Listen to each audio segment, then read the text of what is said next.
Hello everyone, welcome back to my channel Dhriti and mama lifestyle. Shri शिवाय नमस्तुभ्यम।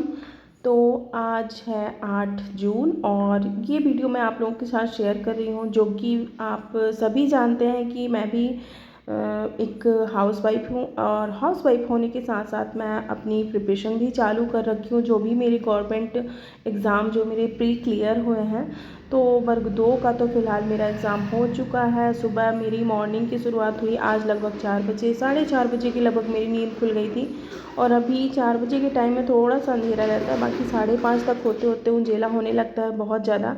फिर मैंने अपने लिए बनाई चाय, क्योंकि इस टाइम मैं काली वाली चाय पीती हूँ थोड़ा सा सुबह, फिर एक बार काली चाय पीने के बाद सुबह, फिर उसके बाद भले ही दूध की अगर बनी तो पी लूँ, बाकी सुबह मेरी शुरुआत गर्म पानी और काली चाय से ही होती है। तो मैंने अभी अभी कर दी है अपनी पढ़ाई स्टार्ट, क्योंकि सभी को पता है कि वर्ग 3 का नोटिफिकेशन कभी भी आ सकता है और कभी भी एग्ज़ाम का आपका अपडेट हो सकता है कि एग्ज़ाम होने वाला है। लगभग हम लोगों को प्रिपरेशन करते 5-6 महीना एग्ज़ाम हुए हो गया होगा और उसके बाद 5-6 महीने से जितना भी हमने पढ़ा था, तो इतना जल्दी किसी को भी कुछ भी भूल नहीं जाता और लगातार आप कंटिन्यू स्टडी कर रहे हैं तो वो चीज़ें आपकी एकदम माइंड में सेट हो जाती हैं। तो मैंने तो अभी फ़िलहाल वर्ग 2 का जब मैंने एग्ज़ाम दिया उसके बाद मैंने 1-2 महीने से रेस्ट किया, मतलब कोई भी स्टडी नहीं करी थी और 1-1.5 महीने से मैंने अपना जो वर्ग 3 का है फिर से रूटीन में आया, क्योंकि वर्ग 2 का जो एग्ज़ाम हुआ था, इतना ज़्यादा कंपटीशन और इतना ज़्यादा मतलब इतनी कम वैकेंसीज़ थी। उसके बाद एग्ज़ाम देने के बाद मतलब 2 महीने का रेस्ट, एकदम डिमोटिवेट होके कि अब कुछ भी पढ़ाई वगैरह नहीं करना। लेकिन अभी ये लगता है कि चलो जैसी लाइफ चल रही है वो तो चलेगी ही, बट अगर चांस मिला है लाइफ में तो उसको एक बार और देख लेना चाहिए। तो मेरा वर्ग 3 भी क्वालिफाई था, तो मैंने अभी चालू कर दी है वर्ग 3 की अपनी तैयारी, क्योंकि सुबह का टाइम जो होता है मेरा, उसी में मुझे टाइम मिल पाता है पढ़ने के लिए। और वर्ग 3 का नोटिफिकेशन कभी भी आ सकता है, सभी जानते हैं कि वर्ग 3 में भी काफ़ी कंपटीशन होने वाला है। और आपका जो अभी तक मेरा पुराना सिलेबस था सभी का, उन्होंने अपने अपने पुराने सिलेबस के अकॉर्डिंग ही अपनी प्रिपरेशन करी होगी।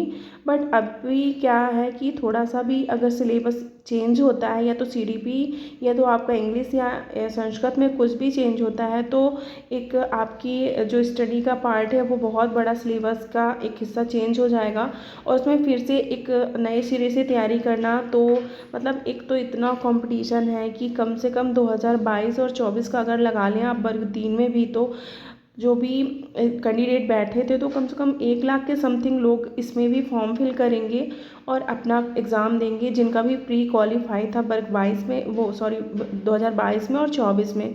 तो जिनका भी प्री क्वालिफाई था तो वो कुछ लोग तो वर्ग 2 में पेपर दे दिए होंगे, तो शायद है कि उनका वर्ग 2 में भी उन्होंने अप्लाई किया होगा, तो अगर क्लियर हो गया होगा जिसका, तो वो नहीं बैठेंगे।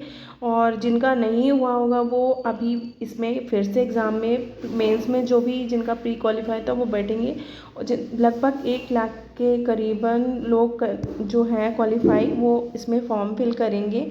उसमें से कुछ गेस्ट टीचर की वैकेंसी है वो तो ऑलरेडी आपकी कट जानी है, फिर बचने हैं आपके जो भी पता नहीं अभी वैकेंसीज़ कितनी आती हैं, उसके अकॉर्डिंग आपकी मतलब प्रिपरेशन एक बहुत ही हाई लेवल की करनी होगी। क्योंकि वर्ग 2 का जैसा एग्ज़ाम हुआ वैसा जैसे हमने सोचा था वैसे कुछ भी नहीं आया था। वर्ग 2 में इतना हाई कंपटीशन था, मतलब जैसे मेरा हिंदी लिटरेचर था मेरा मेन सब्जेक्ट, तो उसमें मैंने जैसे थ्योरिकल जो भी चीज़ें पढ़ी थी लिटरेचर से रिलेटेड, काव्य शास्त्र से रिलेटेड, उसमें कुछ भी नहीं आया था। आपका पूरा का पूरा ग्रामर से रिलेटेड क्वेश्चन आए थे और एकदम ज़ीरो लेवल की तैयारी पेपर में बैठने के बाद लग रही थी कि हमने क्या पढ़ा।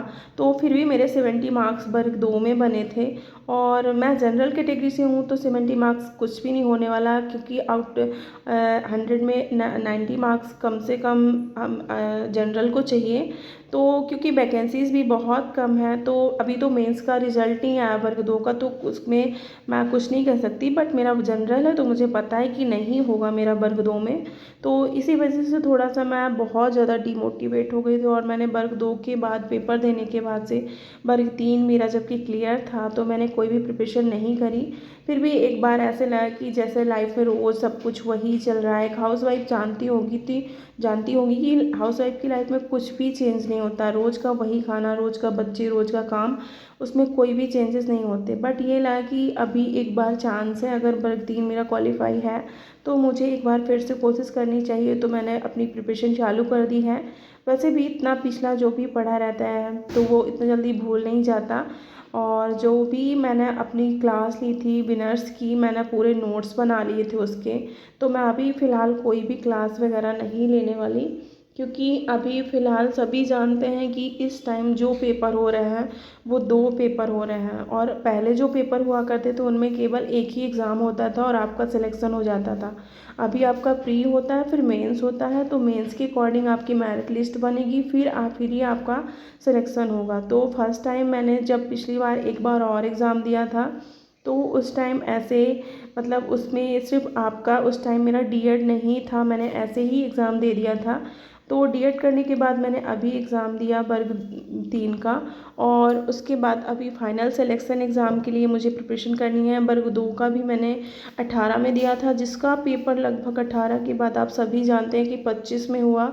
मतलब इतना लेट वैकेंसी, फिर उसके बाद आपकी मेंस का एग्ज़ाम बहुत लेट लेते हैं।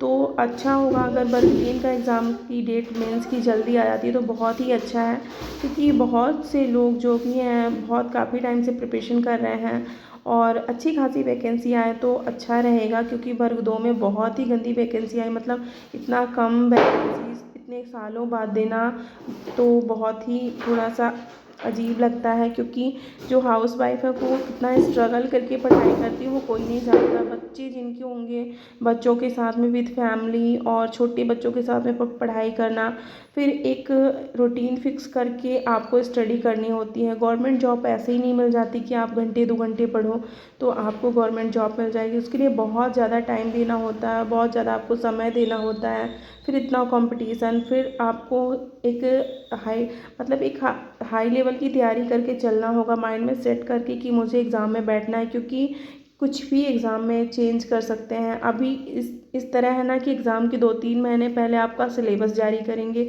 और सिलेबस में क्या क्या चेंज करके दे रहे हैं आपको कुछ भी नहीं पता। तो आप जितना हो सके उतना टेस्ट लगाइए। बाकी आपने जो क्लासेस देखी होंगी बाकी वही ईवीएस है, वही सीडीपी है, वही आपका इंग्लिश है। आप इंग्लिश और संस्कृत में अगर थोड़ा बहुत जिसको भी डाउट है वो आप एक लैंग्वेज को चूज़ कर लीजिए और उसी की प्रिपरेशन करिए। और अगर मेरा वीडियो अच्छा लगे तो प्लीज़ लाइक एंड सब्सक्राइब।